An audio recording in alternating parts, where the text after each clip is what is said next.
The views expressed in this episode, as with all episodes of the podcast, are purely host opinions. The content on this podcast should not be taken as indisputable fact. This podcast is for entertainment purposes only.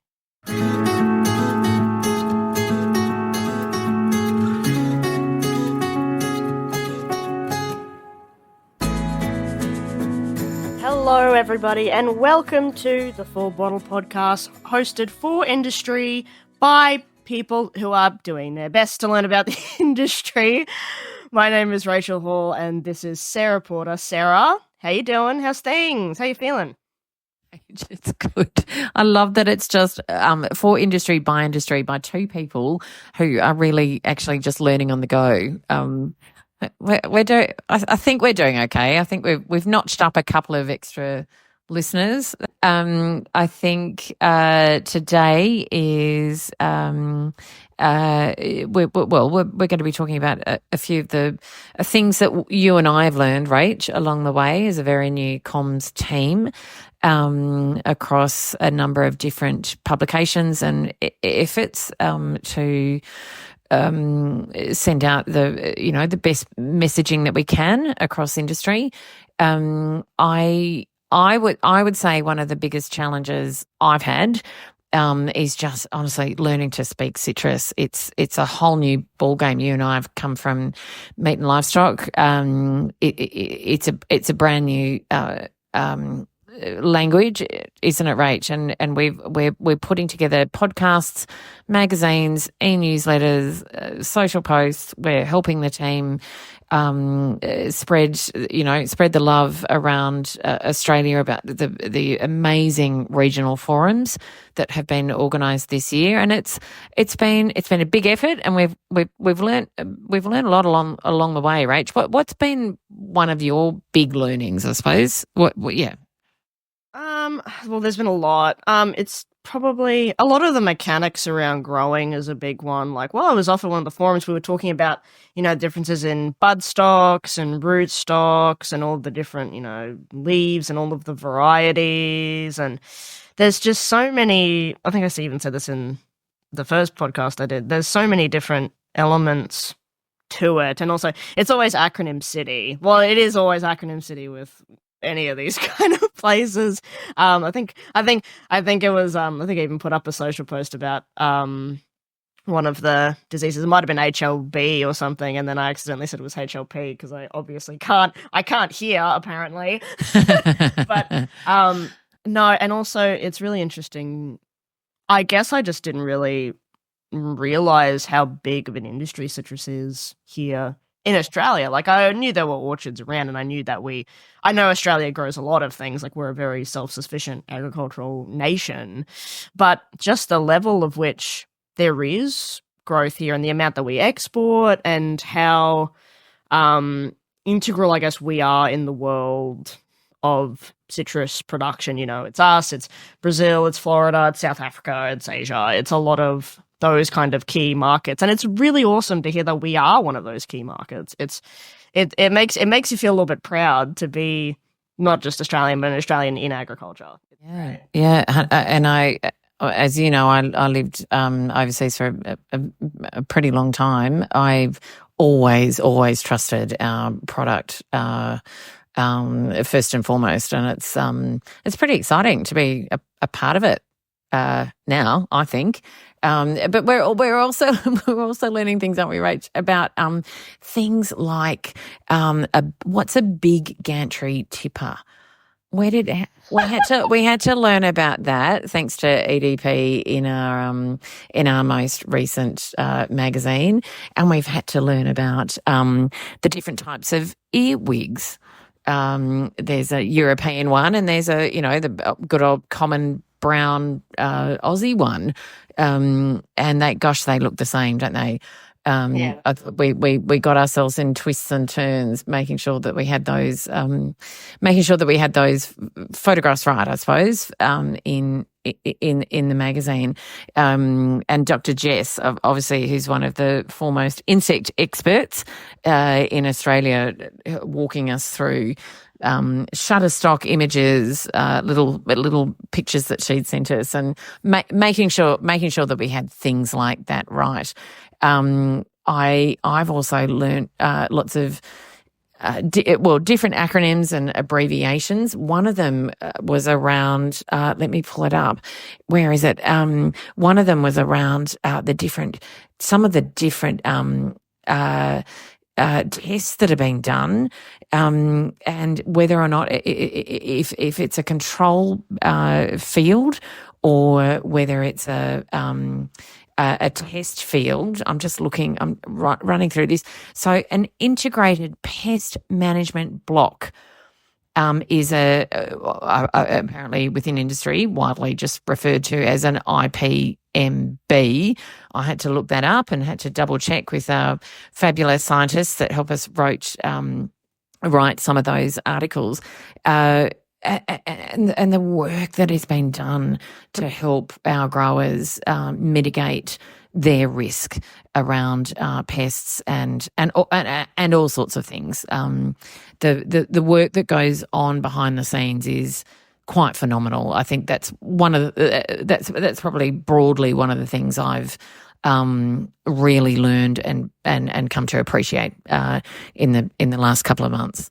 Yeah, not even just in the field, but also in like a machinery and pack house sense, or just a technology and chemical sense. I've been talking to Tanuki and Tomra the last couple of weeks, and how the amount of photos that these grading and sorting machines take of each individual fruit to then automatically slide them into certain categories and bins. That's incredible. It's so automated. I didn't understand the level of engineering that was, I guess, relevant to this industry. And it kind of just showcases the variety of different, not just areas of expertise, but work and jobs that are available in this industry. It's always great to talk about like the opportunities that there are in citrus, not just with us at Citrus Australia, but all across the industry. So if you have a love of engineering, you should definitely try to get into grading and sorting and pack house machines. Like, oh my God, it's incredible. And we have our local markets here, like lots of people do. And I've been taking my 7-year-old out there quite a bit more lately, just to have a look at the fruit on display. And the degree, I guess, the appreciation the more appreciation I have now of the shiny apple, or the leftover apple bin, or and those are just our other products. But having a look at the most magnificent mandarins that are just shiny and beautifully presented, and just trying to explain to my 7-year-old how much goes in to those displays at just our local growers markets. I mean, it's not just pulling something off a tree, is it? There's so much more. There is so much more, and it's not just about the fruit itself. There's so many byproducts that can be made from this fruit. Like, it's not just for eating. You can obviously use the juice. You can use, the oils. Like, especially from a culinary perspective, the amount that it can be used, or even from like a beverage perspective. I've been watching a lot of. My You're getting into that, subscription. Aren't you? Yeah, my masterclass subscription's running out, so I'm rewatching as much of the cooking and cocktail stuff as I can. And the amount that citrus is used for everything, for so much. Like, exactly, like as an acid in dishes, as like, just a garnish or anything like that. There's so much. And we're seeing it also a lot in, alcohol markets. We're seeing a lot of people going into spritzers and using a lot more citrus, hopefully Australian. It better be. It's going to be annoying if it's not. But what would you do without a lemon in your kitchen? But maybe we'll talk to a chef about that. I'll die. Yeah. Okay. Well, I think Nathan was rung. We were rung a number of times by various outlets in the lead up to the Melbourne Cup, simply because one very good public broadcaster here put a very good story out about the juice, natural juices versus concentrate, and the landscape at the moment. And I think we can go next to Nathan speaking to ABC Drive in Melbourne. Have we got that to play out, Rach? Yes, we do. So this was a lovely piece, yes, on ABC Drive Melbourne with Ali Moore. It was great to chat about, all of that, everything that's happening in Florida and Brazil, and just give, I guess, the public a bit of a better understanding about how this is affecting not only, obviously, their prices of juice, but particularly our growers, and how it can be really beneficial to our industry. So we'll head over to that now. The Full Bottle podcast is funded by Hort Innovation, using the Citrus Research and Development Levy and contributions from the Australian Government.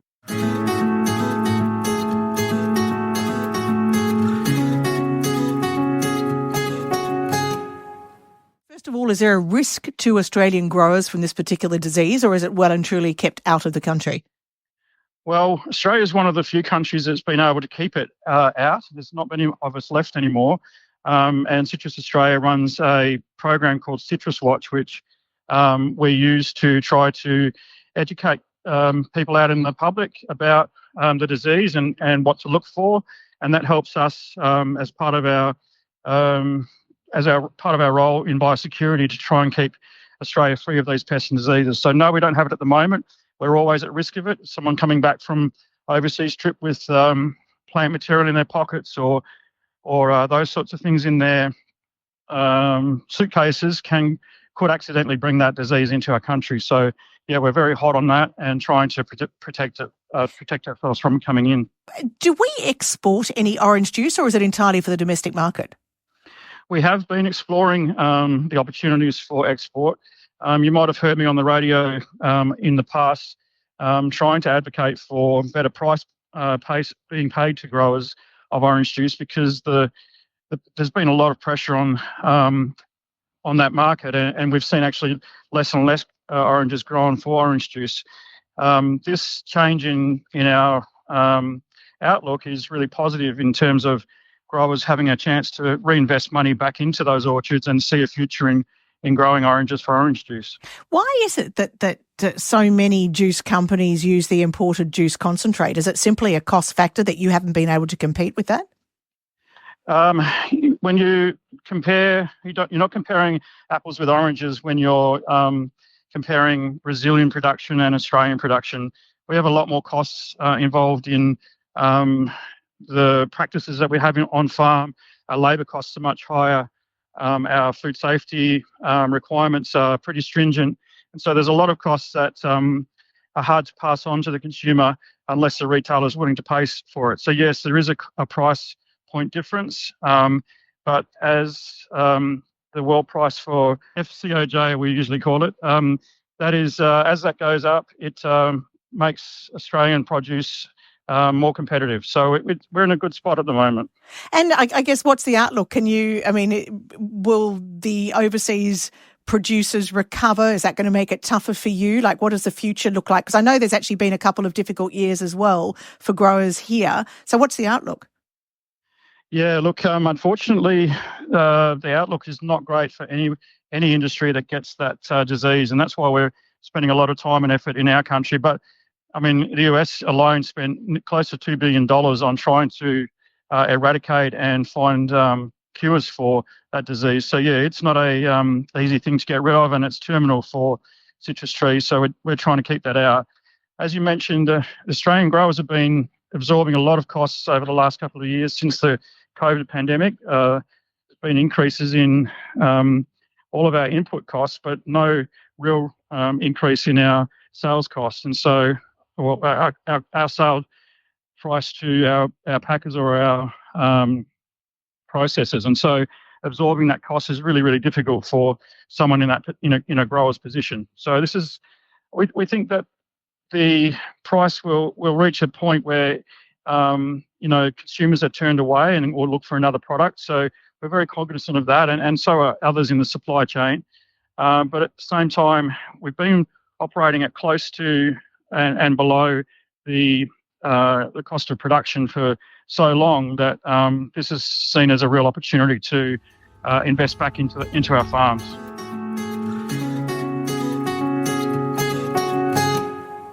It's good to hear Nathan being interviewed by ABC Drive Melbourne there, isn't it, Rach? And just letting us know a little bit about why the landscape, I guess, has changed so much recently for our growers here, and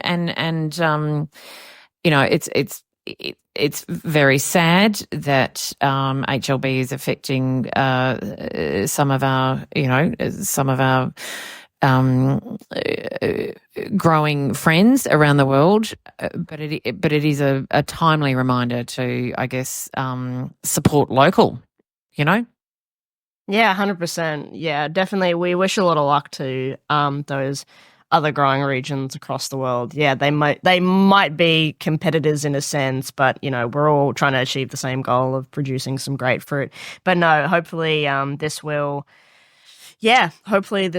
help our growers a little bit, and will help the consumers here in Australia understand, like you were saying, what goes into all of this. And like you said, it's great to hear Nathan. We hear a lot from Nathan, rightfully, because he's the CEO and he's amazing and knows everything about everything. Who knows more than Nathan? I'm not sure there are many out there.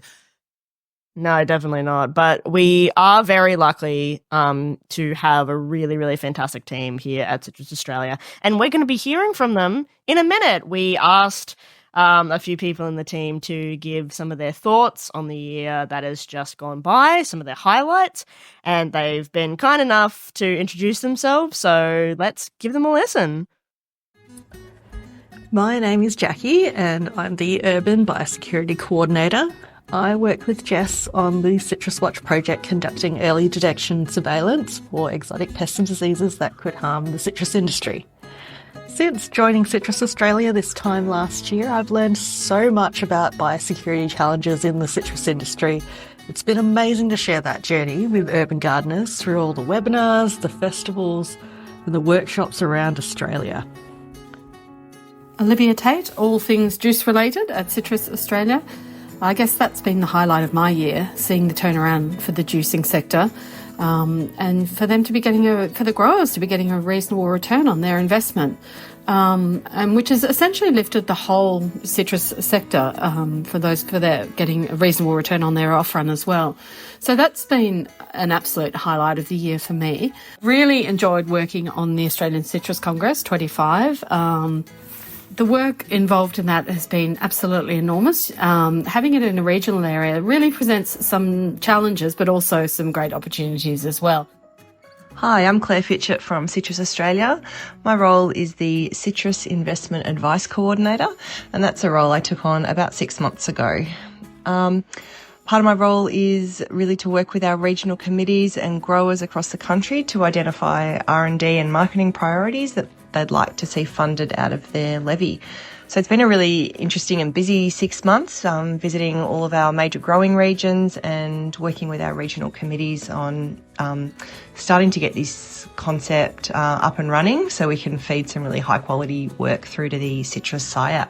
So I'm looking forward to seeing what 2025 brings.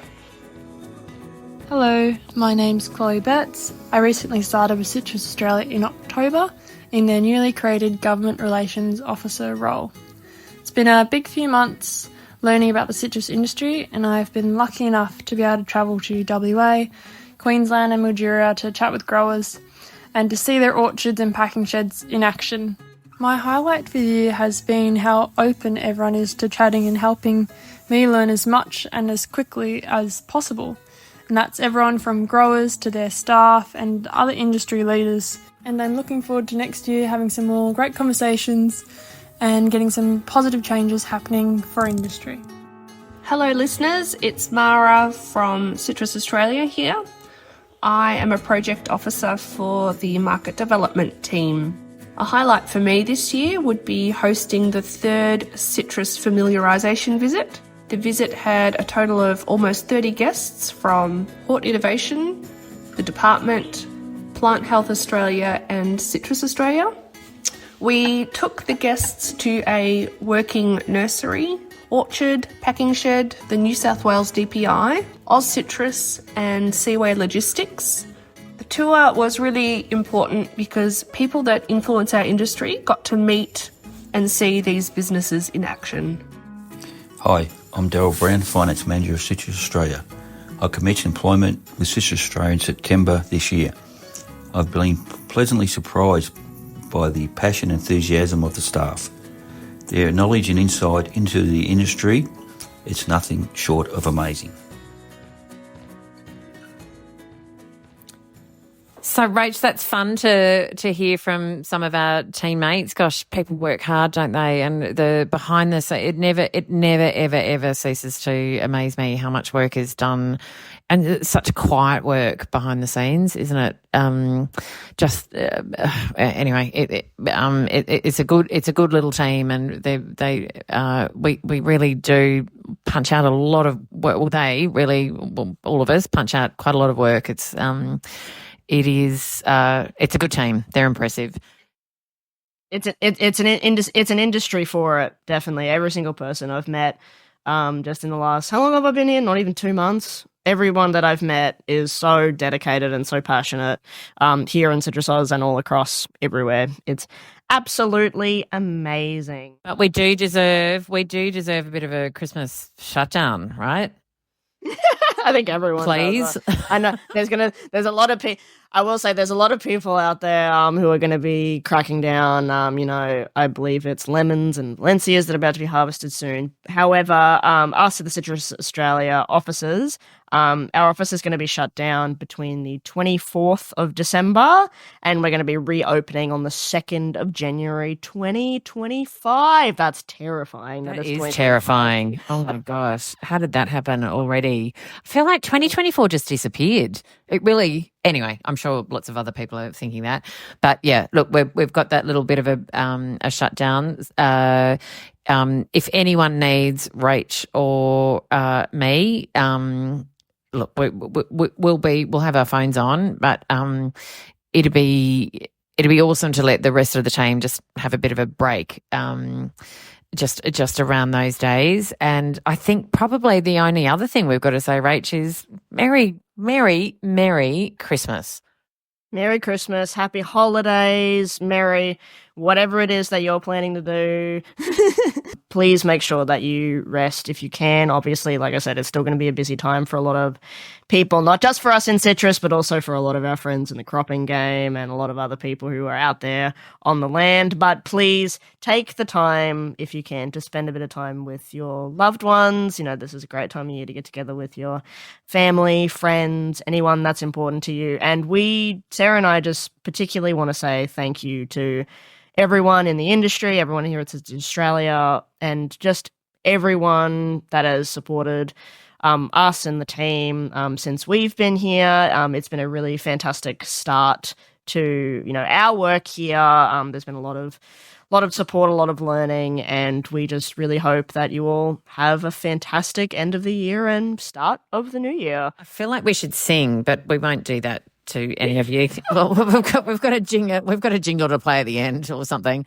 But yeah, thank you so much, Rach, and thank you to everyone and anyone who's listening. And here's to a fabulous new year ahead. And we will see you all in February. Bye, everyone. Bye-bye.